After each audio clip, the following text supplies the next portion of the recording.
The issue of immigration stirs intense emotions today, as it has throughout much of American history. But what gets lost in the debates about policy are the stories of immigrants themselves, the people who are drawn to America by its promise of economic opportunity and political and religious freedom, and who strengthen our nation in countless ways.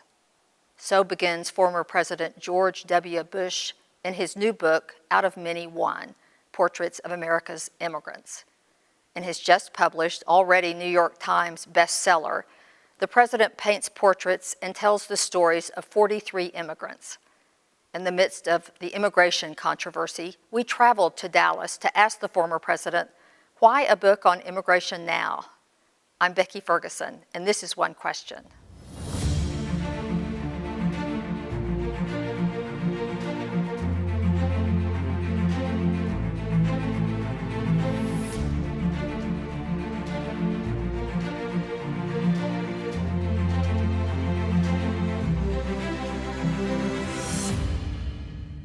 Made possible with support by Pristine Organic Cleaners, Diamondback Energy, and West Texas National Bank.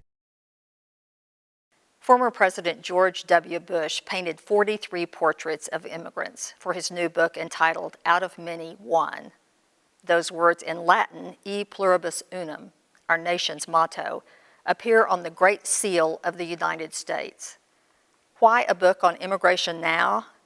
We traveled to Dallas to meet with the former president to ask him that question, and many others, including what the nation should do with regard to immigration policy, why he painted and told the stories of two Midlanders in the book, and how we can bridge our tribal divides to be kinder to one another and assume honorable motives on the parts of our political opponents.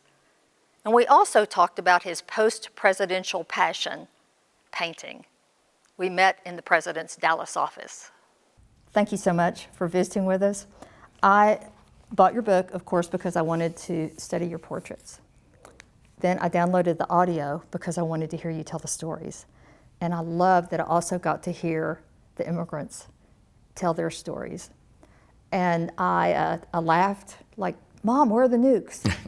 Hilarious. Or learning English from watching Seinfeld. Right. I was also so unbelievably touched by these stories, and it also gave me a sense of gratitude and of patriotism. Good. And I felt like it was so bold for you to write such an optimistic book. And I wondered why immigrants and why now? Well, first of all, why be optimistic? And the reason why is I guess I spent enough time in Midland to be optimistic. Remember when I first got out there, the sky is the limit, which really conveys a sense of optimism. And in Midland, you can see a long way. And I'm an optimistic guy, and I believe there, even though we've been through a very dark period of time in American politics, that better days lie ahead. Secondly, I have always been interested in immigration, and I think I've got a pretty good feel for the vitality and energy somebody who's escaped tyranny brings to our country. And I was discouraged by the immigration debate, the tone of the immigration debate. And so this is my an attempt to elevate the discourse and hopefully get people to focus on positive aspects. Becky, it really starts with a core value of we're all God's children. And I think if you start with that attitude, then all of a sudden it will enable you to view immigration not as a threat, but as an opportunity for economic growth, an opportunity to enhance patriotism, and an opportunity to increase compassion. I want to talk a little bit about your art. Okay. You have mentioned that you read Winston Churchill's book, Painting as a Pastime. Right. And in his book, he talks about how you can rest the tired part of your brain by using another part of your brain. Yeah. So will you talk about the effect painting has on you? Well, it's definitely used another part of my brain. The weird thing is that I never thought that part of the brain would ever get activated.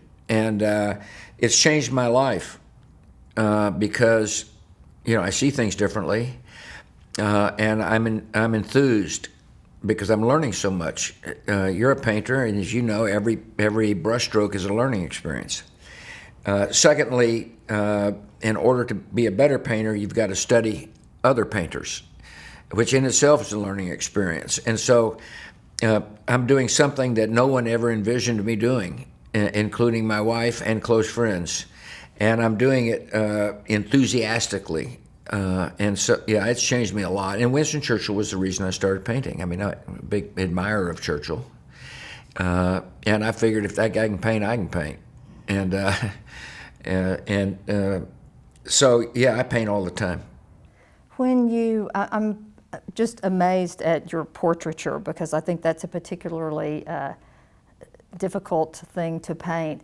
When you start to paint somebody, what is important to get right? I mean, when somebody walks in or you see a picture of somebody, yeah.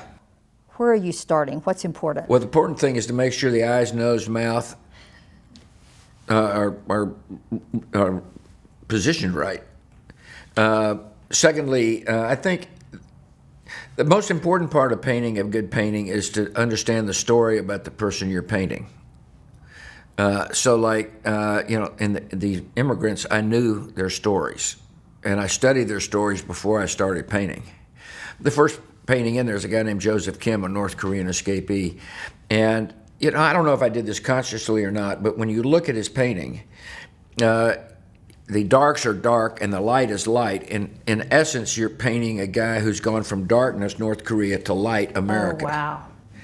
And, I can't say I consciously did that, but I wouldn't have done that had I not known his story. And so I'm thinking about a kid escaping into China at the age of 14. And, or Jean Lakin, who was terribly abused in Rwanda and yet is full of forgiveness. I mean, genuine forgiveness. And when you talk to her, there's no doubt she is a person who has unburdened her heart. And so when I painted her, I tried to paint this kind of almost angelic look. And so to answer your question, first know the person you're painting. But from a tactical perspective, the eyes tell the story. And so I spent a lot of time learning how to paint eyes. And I've had good instructors helping me. How to make sure the eyes are shaped right, but also to make sure that, the shadow in the eye itself is done right. And Well, you talk about your teachers when you're painting one of these portraits and you get to a difficult point. Do you have somebody come in and look at it with you and help with critiques? Initially I did. The thing about it is that a portrait or a painting never ends. You just have to stop? Yeah, exactly. And so there's a lot of times I'll have painted portraits and an instructor comes by and, I'll say, Jim or Cedric, what do you think? And sometimes they say, that's a good one. Or sometimes they say, well, have you thought about this? And then you repaint or move in. The thing about painting, once you change a color, then you got to change other colors that's next to it. And so you have to be disciplined enough to say enough's enough. Initially, of course, I spent a lot of time with the instructors learning a lot of things. And as time goes on, I've seen them less frequently because they're very busy. But they'll come by and we'll talk about other artists. So they'll see me, so I have a lot of my things there in this art studio, and they look and say, oh, that reminds me of, Georges Rouland or whatever. And then so we'll Google him. Let's look and see what you paint. Yeah. And so it's as much art history as well as spending time with them, encouraging me. With confidence, I've become a bolder painter. I mean, at first, I was kind of I was a precise painter. Let's just make sure that it looks exactly like it's supposed to look. And now I'm trying to get more artistic, and that's just a matter of confidence. Well, your strokes are bold, yeah, and your colors are blocky, which I think are really interesting. Well, thank you. I mean, you're not fussing. Not fussing, that's a good way to put it. As one instructor keeps yelling at me, don't be fussy. But yeah, and I'm not trying to blend perfectly. I'm a Lucian Freud influenced my painting. Yes. And Cedric Huckabee, a young painter out of Fort Worth, influenced my portrait painting. And they don't try to blend; they try to create, interesting art. And that's what I'm trying to do. And and this book was a way of. So a buddy of mine said, "We need your voice," and I don't want my voice. I mean, my voice was out there for 8 years, and that's enough. And he said, "Well." And the reason why, Becky, is because I think here's the great beauty of America. The institution of the presidency is more important than the occupant of the office, and it provides great stability. It has throughout the years and will continue to do so. And I think it undermines the institution to have me second-guessing my successors, of which there are now 3. But the guy said, well, why don't you paint the portraits of immigrants? He knew I was interested in immigration. I did. And so then I knew the stories, and I thought the stories would be instructive to Americans. I don't expect a lot of people to read this book, but to the extent they do, they've got to be impressed by the courage, the compassion that others have shown them, and their contribution to our country. I told you a minute ago that the book made me feel very patriotic. It also made me very proud to walk among people who will help folks when they come here, recover and adjust. And that's important. And the key thing for people in Midland to understand is that most everybody wants to enforce the border. I mean, we're a nation of law. But in order to better enforce the border, we have to reform the system, and it's broken. And there's a better way. And I've got some suggestions in there. And what I hope happens is that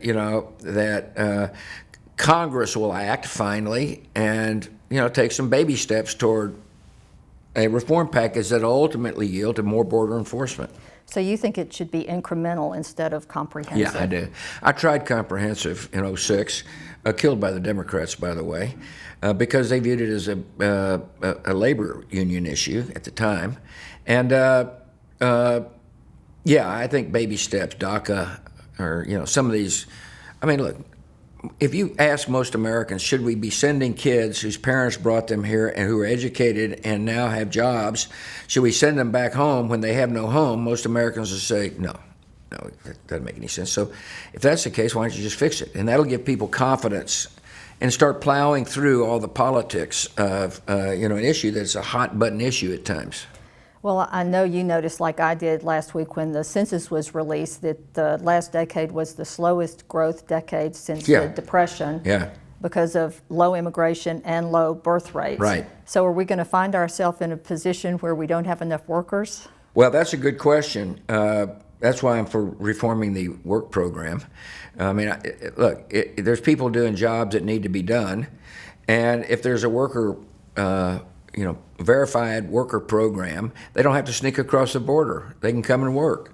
And that will then make it easier to enforce the border. But here's the danger. Guys like me, and I'm not going to put you in this category, but, we're going to get our Social Security check.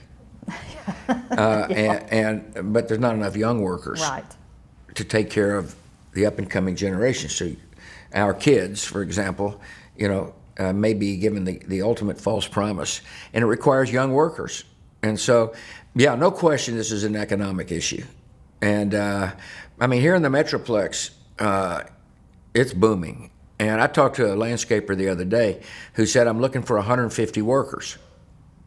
And yet the system is bureaucratic and cumbersome, and it hurts many small businesses not to be able to get workers they need. You have painted world leaders, I know, right after you left office. Right. I want to ask you real quickly, did you get in trouble with any of them? Not really, thankfully. It's the one that I was most in danger with was Angela Merkel, my dear friend, Yes. and Ellen Johnson Sirleaf. The reason why is painting women can be very delicate, and as you know, I tend to push paint hard, and therefore sometimes if you're not careful, the features are not delicate. And I think on those two, they were pleased with it. And I looked back at them the other day, and some of them did what I wanted to do. I mean, if you look at Karzai's eyes, they're pretty suspicious. I'm really happy with the Dalai Lama, my dear buddy. But yeah, no, that was an interesting moment. And it was a teaching moment because my instructor introduced me to her instructor, a guy named Roger Winter. And I'd just been painting for maybe 2 years. And he came into my studio up there at the house and said, "You ought to paint the leaders with whom you served." And it was a stunning comment by a very good artist. And my first reaction was, "Wow, you think I can do that?" He said, "Absolutely." And, it gave me the confidence to try. And so I spent a year painting them. And it was, it was interesting only because it's not so much the artwork, but it's what did George Bush think of? How did he relate to? And so they look at Angela and they'll say, "Wow, he must have really liked her," which is true. I did. And then you painted veterans, and now... Painted the vets? Yes. And so, but this came about because Cedric Huckabee says, "Why don't you paint the portraits of people nobody knows?" And I had been dealing with vets a lot, and I wanted to honor them, and so I painted 98 of them. And it's a big exhibit. It's got 3 large panels with I don't know how many faces on them, a lot. And it was an interesting exercise, and because many of them got hurt as a result of my orders, and so I had this great bond with them, and I wanted to show courage. Some of them were dealing with the invisible wounds of war, and there's a guy in there. It's a pretty harsh painting of him, and I said, look, I met him when I was selling the book, or saw him again when I was selling the book, and I said, it's a tough painting, and he looked at it and said, "That's how I used to feel," which was, warmed my soul. Yeah. I like that there was some past tense there. Yeah. Okay, I'm thinking about when you were the governor. Yeah. And Bob Bullock was the lieutenant governor. Right. And he didn't like very many people, but he liked you. Yeah, he and liked you me liked him. a lot. And y'all worked together. Yeah. And then I'm thinking you went to Washington and you worked with Ted Kennedy to pass the wonderful education bill. Right. And so I'm wondering, in these polarized times, what can we do to find kindness and the assumption of good intentions on the part of our political opponents? Yeah, see, that's a really good question, and that's what's missing right now. But it takes time to work these moments out of our system. I happen to believe that part of the last election, particularly here in these congressional districts up here, was surely we can be kinder to each other.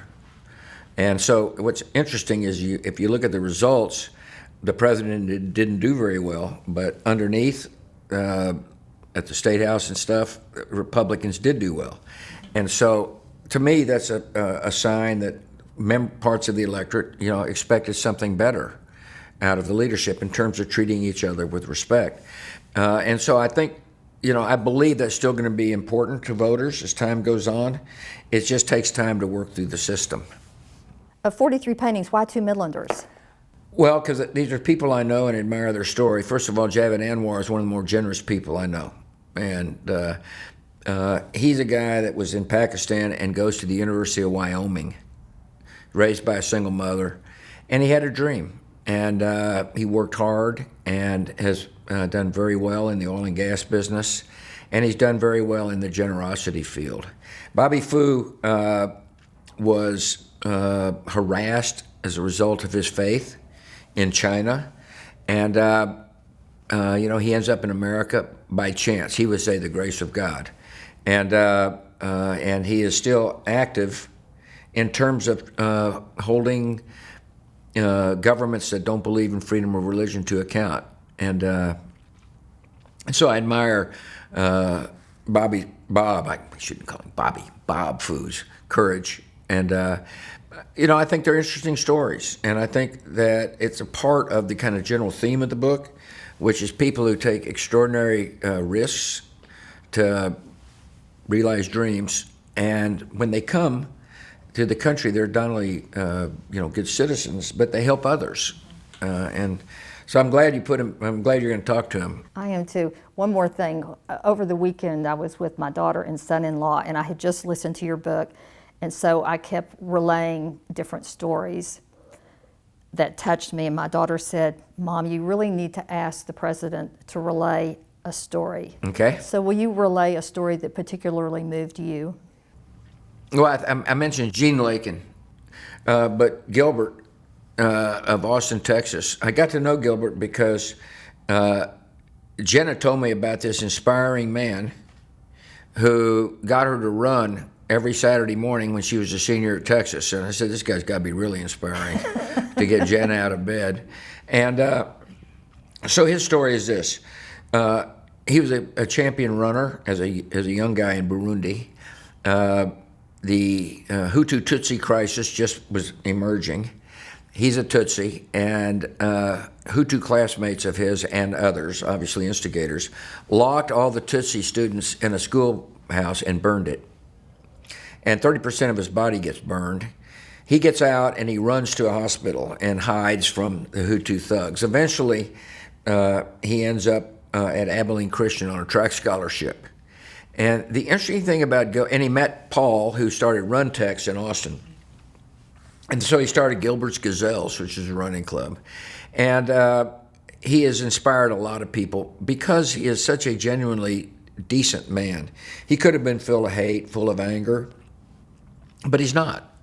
And he also raises money to find clean water for Burundi villages. In other words, you never forget where he came from. One of the things about immigration that's important is people can become fully American, but they don't have to forget their past. You can honor your traditions. I learned that firsthand from Paolo Rendon, who was with our family for 60 years. And not quite 60, 50 years. A long time. And 1959 till recently. And she was like a second mother. She came with nothing. She left 3 kids in Mexico. She worked hard, brought them to the United States. They became citizens. Her son was a U.S. Marine. And there's generations of her offspring in Houston. And she was very proud of her Mexican traditions, but she was also a patriotic, proud American. And she was my first introduction to an immigrant. And I saw how hard she worked and how decent she was. And as Daro said, I cried more at Paola's funeral than my mother's. Oh, Yeah. I love that. You're the best. Thank you. For over 117 years, West Texas National Bank has been serving the needs of West Texas. West Texas National Bank is a proud supporter of Basin PBS and our local communities. Member FDIC, Equal Housing Lender, WTNB.com. When it comes to dry cleaning, Pristine Organic Cleaners is the Permian Basin's only organic dry cleaner. We're your one-stop shop for dry cleaning, laundry, household services, tailoring, and alterations. Our Easy Drop Garmento bags make leaving your clothes a cinch. Whether home delivery or corporate concierge service drop-off and pickup, we take the fuss out of dry cleaning. Because what you put on your body is just as important as what you put in your body. Diamondback Energy, an independent oil and natural gas company headquartered in Midland, strives for excellence in all we do. Diamondback Energy supports Basin PBS and our Permian Basin communities. Among the 43 portraits of immigrants the president painted for his book are 2 Midlanders, Bob Fu and Javid Anwar.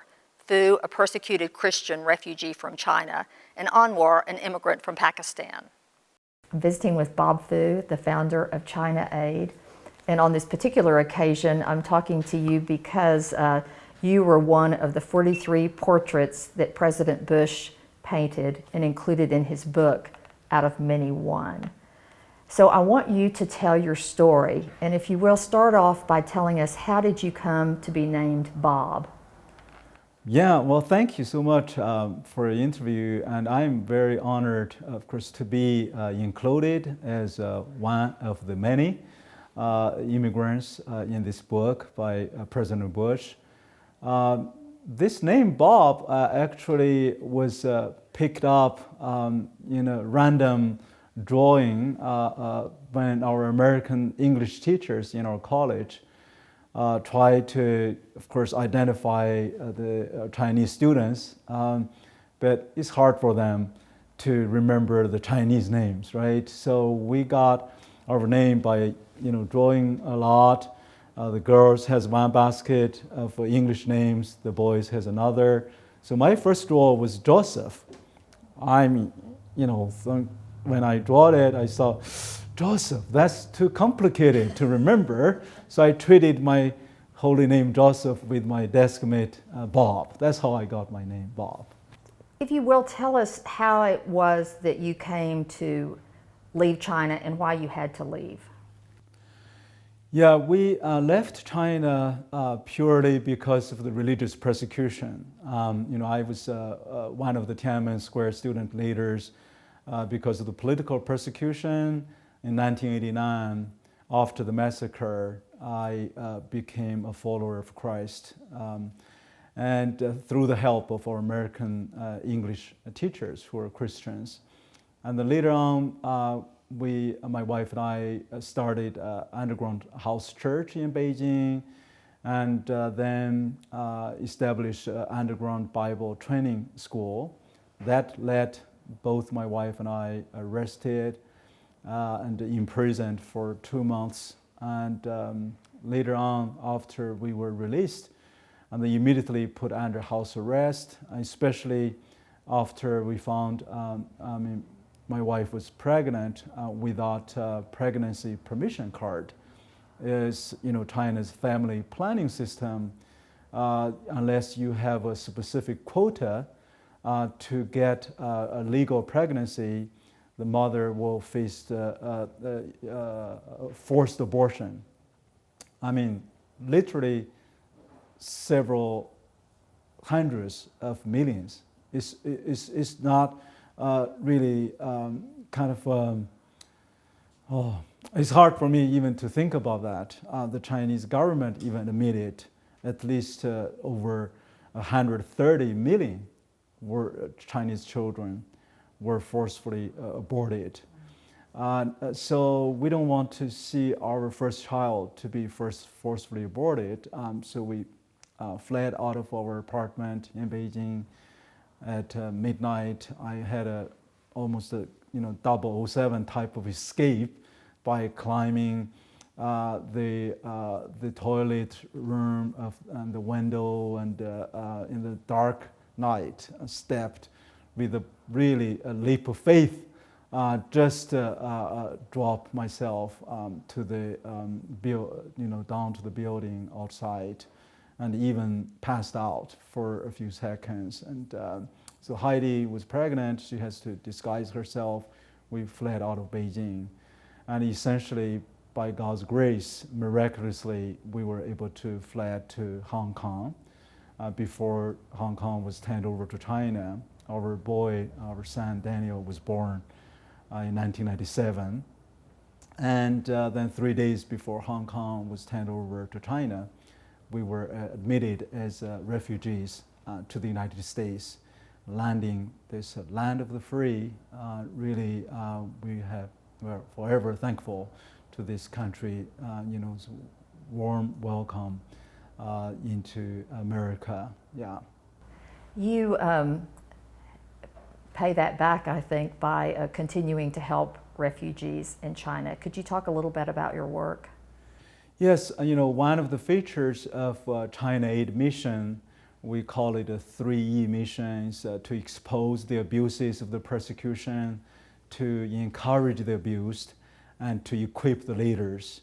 Basically, we call ourselves as to walk with the persecuted faithful by advancing religious freedom for all faiths, and to our kind of motto is religious freedom for anyone, anywhere, at any time.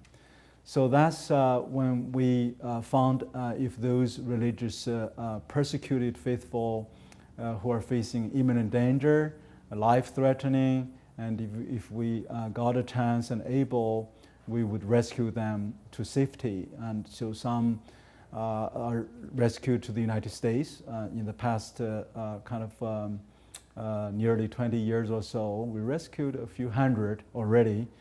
The latest one, we rescued a Kazakh Muslim family who the mother was put in the concentration camp the Chinese government is engaging this genocide and a crime against humanity to this Uyghur and Kazakh and other minority groups.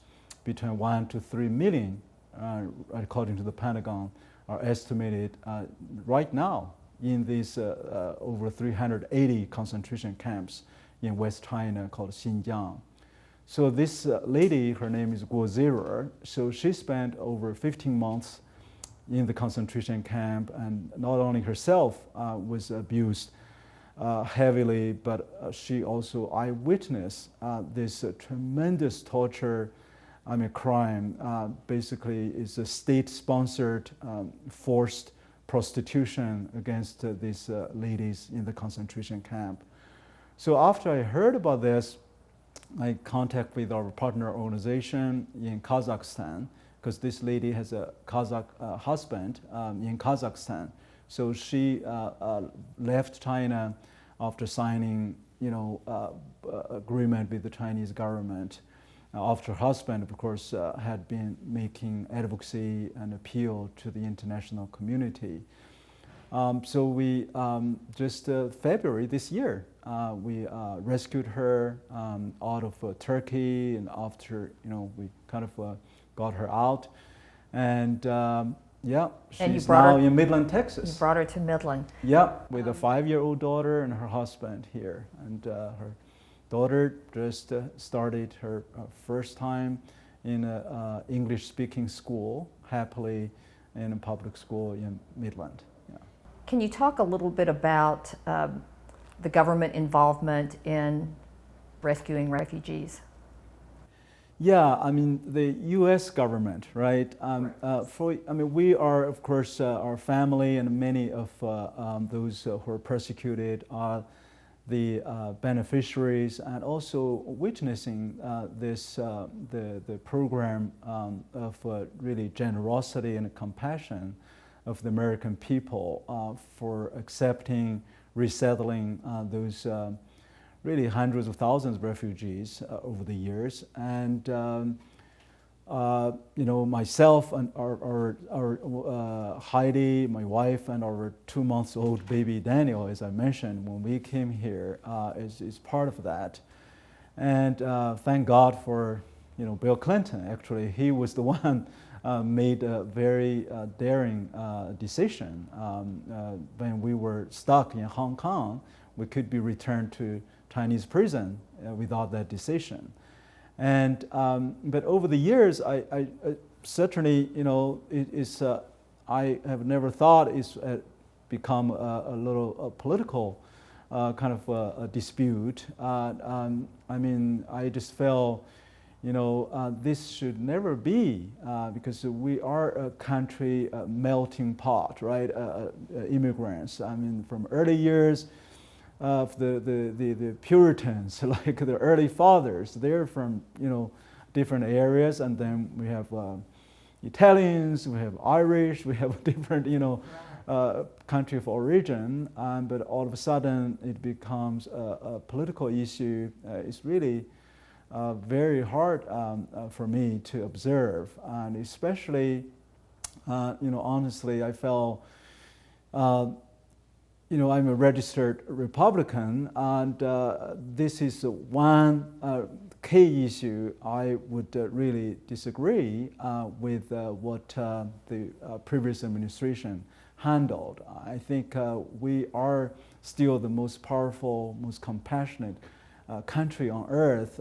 We can and should, open our arm to accept more refugees than 15,000 or so, and or maybe even less, I think, in the past few years. So I feel it's life-changing, and it's also not only, we're talking about, I think the critics talk about public charge, feeling maybe, some of those immigrants or refugees will burden our welfare social security system. And it could be, if we do not have a good vetting system, and it could even pose some, national security thing. like the September 11th is a good example, But at the same time, we can't just let our kind of our worry to occupy our compassion. And we can do a better job in vetting, but at the same time, most of these refugees or immigrants, they're hardworking people. They are contributing to this society. And for myself, when we came here, we were given a car by a Christian businessman in Philadelphia without even asking. And he provided a house for us to stay before he gave a house to his own son. And he started giving us some cash support. And so to the point, we even feel so guilty. And when I was able to find a job as a student doing some gardening work for a local doctor, I asked him to take off the insurance policy. I said, I can pay for the insurance policy, and I want to be really independent. And so this kind of a spirit, I think, of the immigrants, especially in the refugee community, I just think it will make this country better and stronger and really more prosperous if we handle it more properly. So that's my take. It's a lovely take. How is it that you ended up in Midland?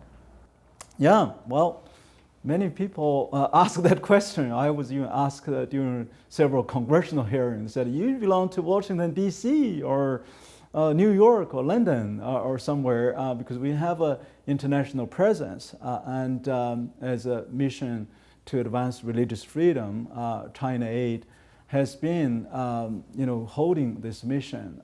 It happened exactly because of this community's generosity and enormous love and compassion. In 2004, I went to DC and organized a conference with some senior persecuted house church leaders and ended up meeting with a group of Texans and from the ministry, it's called the Midland Ministerial Alliance, led by self-claimed housewife, Deborah Fikes. And anyway, so that's the first time I know the existence of Midland. So, and we end up meeting together because there was an anthrax scares that day. And then Senator Sam Brownback and Congressman Frank Wolf kind of met with us as a group together. And when they learned that China Aid was operating from our yard, basically, and without any assistance or staff, they said they made their Texans offer. Said, "Can you come over for a visit?" But one visit, we drove from Philadelphia, our family, all the way to Midland, Texas, and then. Yeah, we fell in love with Texans, especially in this community, without hesitation. We kind of made our move. We have never regretted. This is I told everyone when I travel around the world the story about this small city, but with big dreams. Everybody wants to change the world in the Permian Basin community. I witnessed that. I kind of feel that every day. We're loved and empowered to help those poor, needy, and oppressed for freedom from China, North Korea, Sudan, all over the world. This is the headquarters. I love that. How did you get to know the president? Yeah, well, it was interesting. After meeting with, of course, Miss Deborah Fikes and I learned, I studied, this is the hometown of George W. and Laura Bush. And Laura Bush was even born here. They have their Bible study meeting, that's Don Evans who is here. So kind of General Tommy Franks is also here. A lot of famous people are here.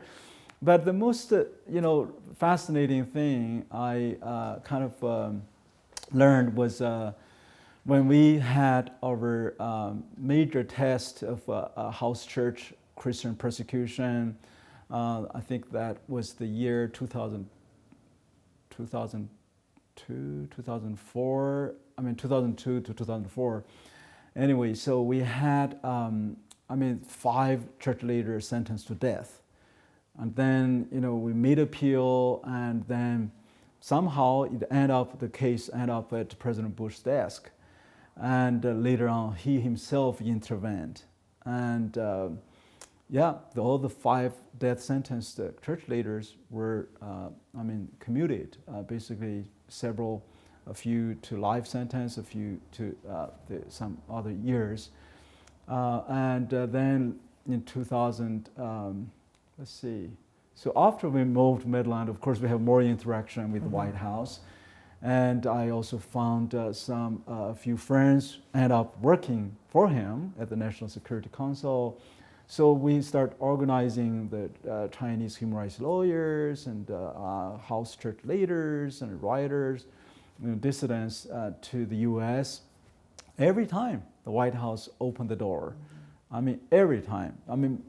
Sometimes we don't need even to make a pre-scheduled kind of a phone call appointment. I just call them and they open the White House.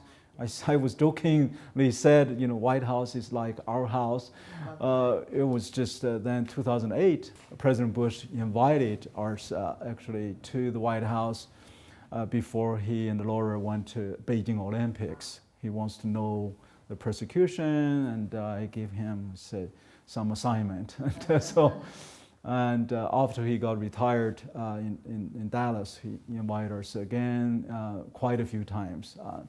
One time, even asked me to introduce Laura Bush at a big kind of a news event in D.C. I love that. From the hometown. Wow. Yeah, because hometown boy. Yeah. Introducing the hometown girl. Yeah, and he gave me a nickname every time he. What was your nickname? The Bobby the Fighter. He said. I love that. Here's the Bobby the Fighter. Bobby the Fighter. Always, yeah. So we enjoy our relationship. So happy to be visiting with Javid Anwar, who is the founder of Petroplex and Midland Energy. And when we interviewed the president, he said, Javid Anwar is one of the most generous men I have ever met. He tells in his book stories of your generosity beginning back in Pakistan. Can you tell us a little bit about that? Well, I was raised by a single mother. My mother and father were separated, and I was lucky enough to live with my grandparents, and that way we had very good food and shelter. My mother worked as a telephone operator, making very little money. I lived in Pakistan, and it's a poor country. We have beggars knock on the door, ask for food. So my mother and grandmother may be eating food or may have saved food for later on. And what they do, they just wrap that food, give it to the poor people who were asking for food. And I asked my mother or grandmother, oh, you didn't eat? No, they say, we have already eaten. So I learned how they try to help poor people from very early childhood. The president also mentions when he tells your story that your mom was very committed to your education and spent most of the money she earned on your education, and she had the great hope that you would become a doctor, but you ran into a stumbling block, I understand, in the 8th grade. That's right. That's right, because I took some biology classes. The names were so big, I just didn't like it. So I said, no way, I'm going to become a doctor. So I decided to go in engineering. And as I recall, you began in nuclear engineering. And how did you come to decide on that, and how did you get to America? Well, I was very much interested in energy, so I thought nuclear energy was really upcoming, and I wanted to become a nuclear engineer. And I applied for nuclear engineering at University of Wyoming. I got admitted. I want to live in Wyoming.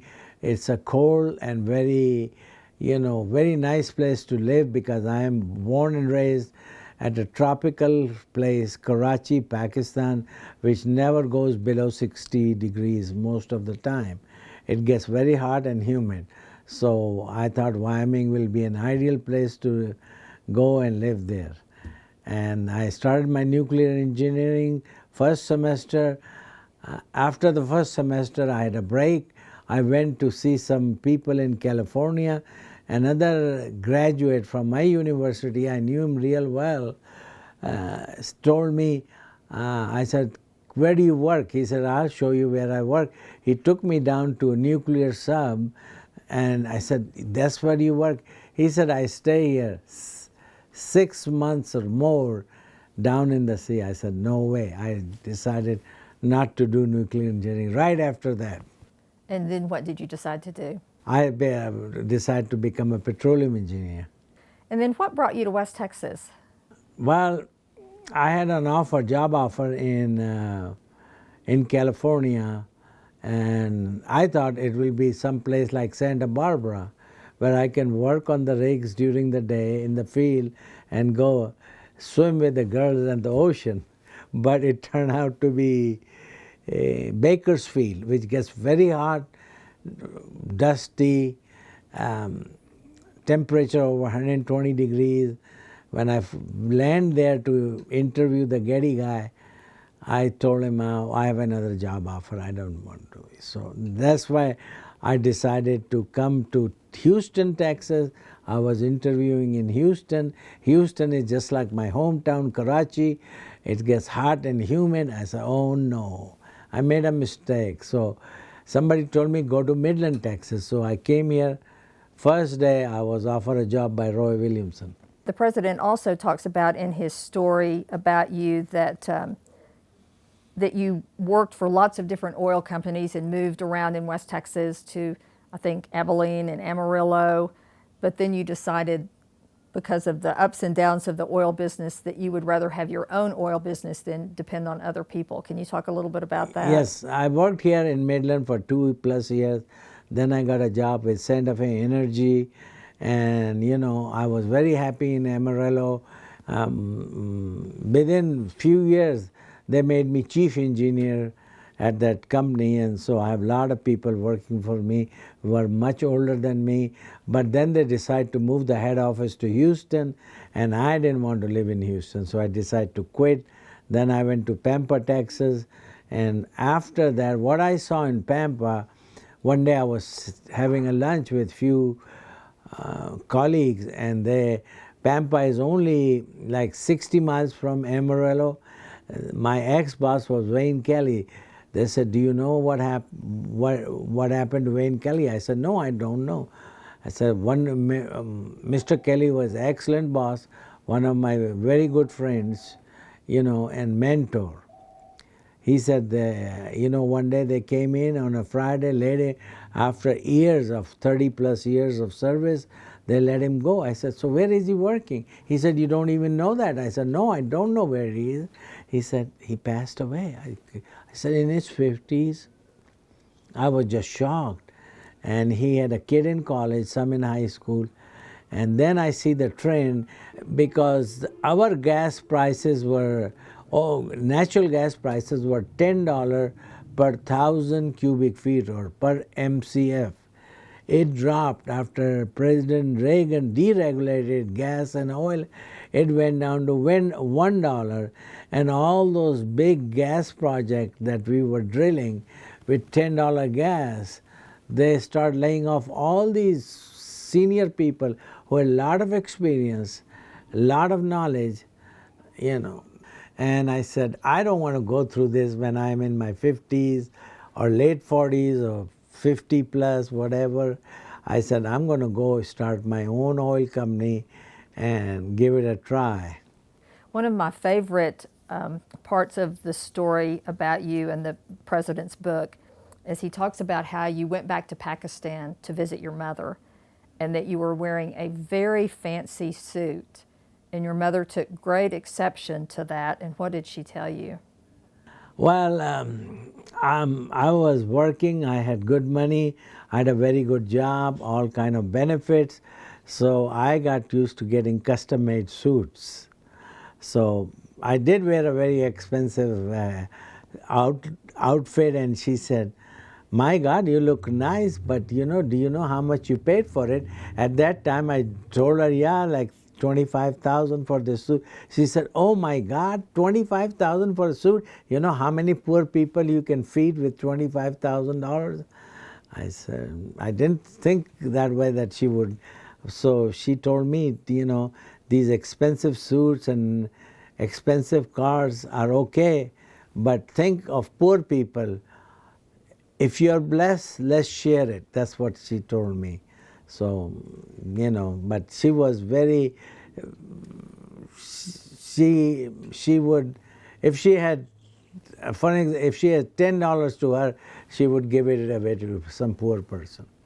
So you come by your generosity honestly, and I believe we've talked about one of the reasons the president is so grateful for your generosity is he's familiar with all the things that you do in Midland and things that you've done for his library. And can you talk a little bit about some of the projects that you've been involved in? Yes, I was involved with, initially, let me tell you, we were flying from New York back to Midland, and he said his daughter, Barbara Bush, is starting a foundation. So he told me he gave so much money, and I said, okay. He said, how much would you give? So I gave more than him. He said, really? So he was very impressed. He said, you mean it? I said, yeah.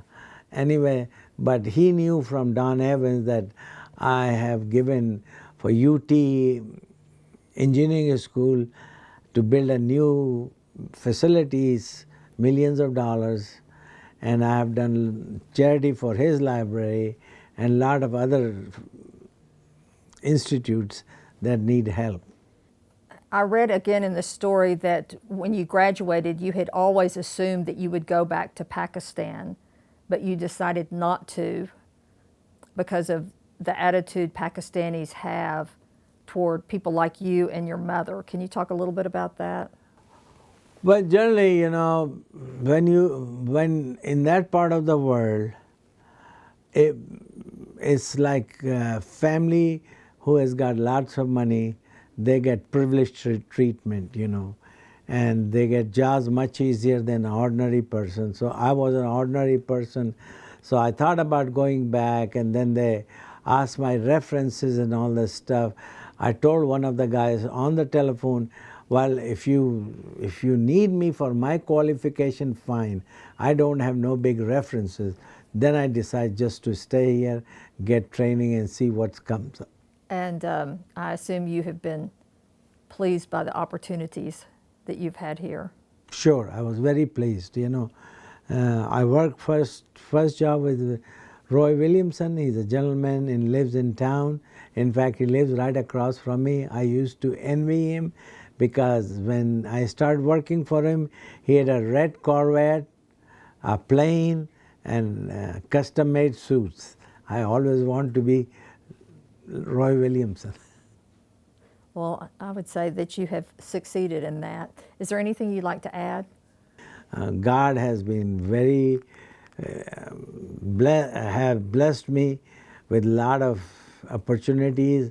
In fact, my first well that I told my investors going to come in 30 barrels a day, came in flowing 300 barrels of oil per day.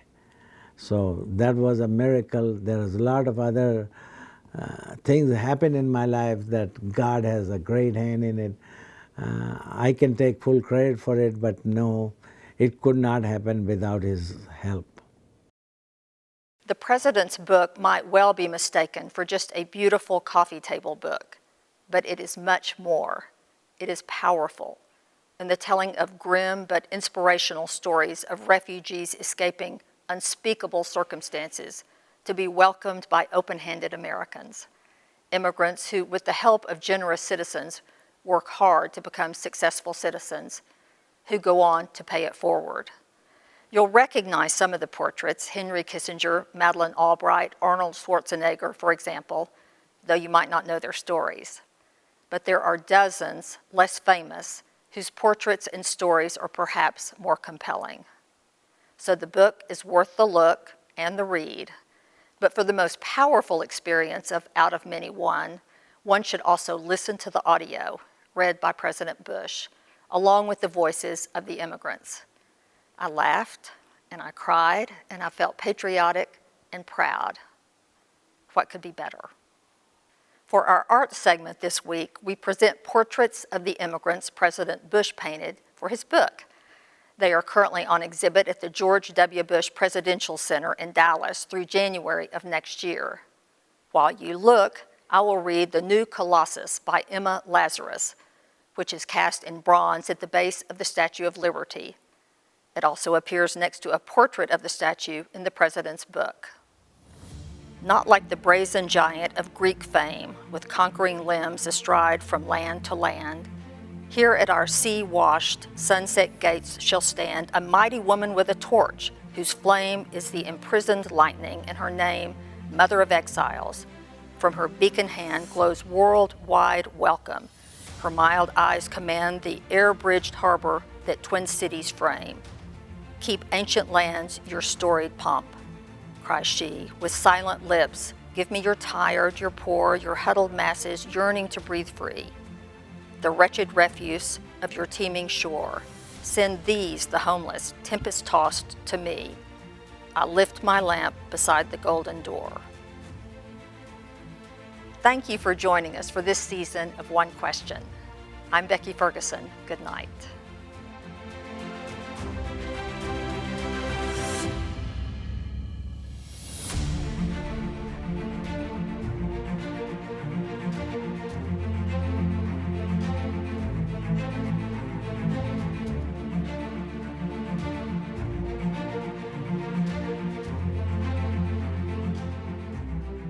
Made possible with support by Pristine Organic Cleaners, Diamondback Energy, and West Texas National Bank.